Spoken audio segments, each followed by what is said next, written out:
शादीशुदा बेटी को माँ की सीख।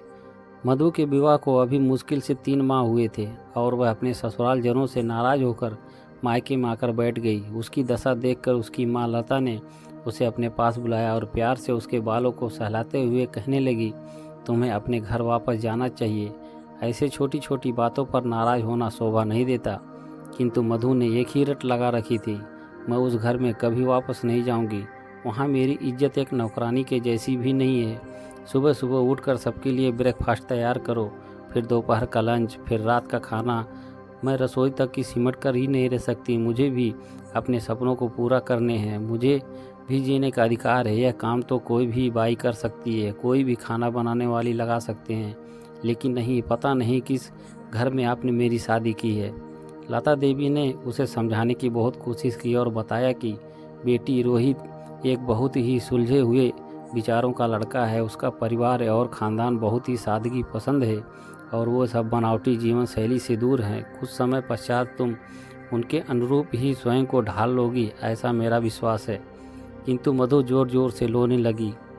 माँ, आप भी मुझे समझने की कोशिश नहीं कर रही हो।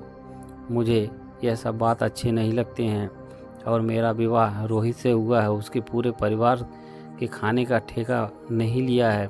हर समय रसोई घर में खाना बनाना और दूसरों का ख्याल रखना, यह मेरे बस की बात नहीं है। मैं एक पढ़ी लिखी लड़की हूँ। लता ने जब अपनी बेटी के शब्द सुने तो उसे आश्चर्य हुआ। फिर वो भी एक प्रेम पूर्वक समझाते हुए बोली, अच्छा ठीक है, ये कहानी सुनोगी तो मैंने तुम्हें कभी नहीं सुनाई। जी हाँ, ज़रूर सुनाइए। एक लड़की थी जिसके बहुत सुंदर सपने थे। मात्र 14 वर्ष की उम्र में उस लड़की का विवाह कर दिया गया। विवाह भी एक ऐसे इंसान से किया गया जो पढ़ा लिखा तो था किंतु बेरोजगार था। वह लड़की डिस्ट्रिक्ट मजिस्ट्रेट की लड़की थी। उसके घर में नौकर चाकर उसकी एक आवाज़ पर दौड़े चले आते थे। महलनुमा घर में पली बड़ी वह लड़की एक सामान्य से घर में ब्याह दी गई। तब भी उसने अपनी इस बात की शिकायत अपने माता पिता से नहीं की। ससुराल में आते ही वह उसने सब काम करने पड़े जो गृहिणी को करने होते हैं। एक ही बहू की नैतिक दायित्व होते हैं। पहली बार रसोई घर में खाना बनाने की जिम्मेदारी जब उसे सौंपी गई तो वह डरी सहमी सी कार्य करती रही। फिर लड़की ने कभी रसोई घर में कदम नहीं रखा था। उसे सबके लिए खाना बनाना था। प्याज काटते समय उसकी आंखों से ढेर सारे आंसू टपकने लगते थे।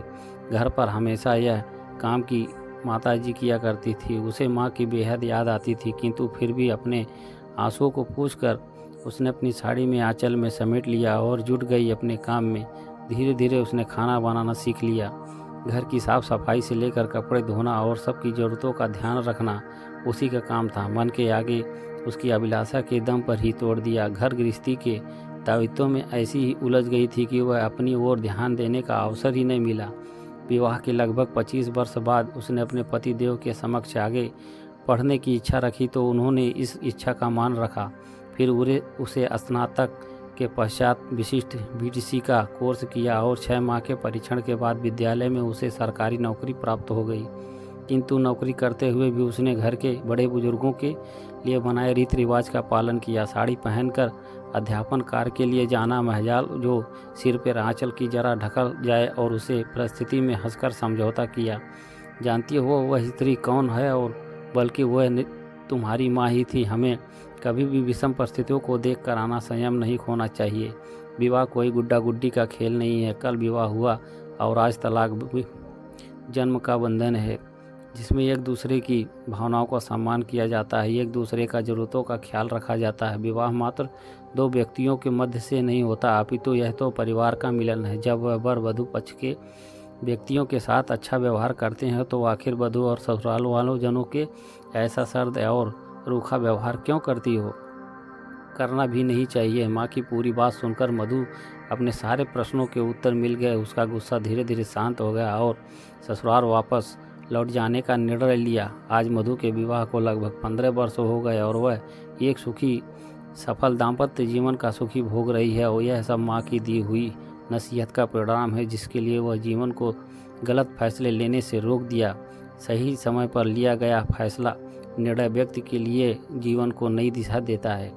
दोस्तों, कहानी अच्छी लगी हो तो हमारे YouTube चैनल को लाइक और सब्सक्राइब करने और ताकि आपको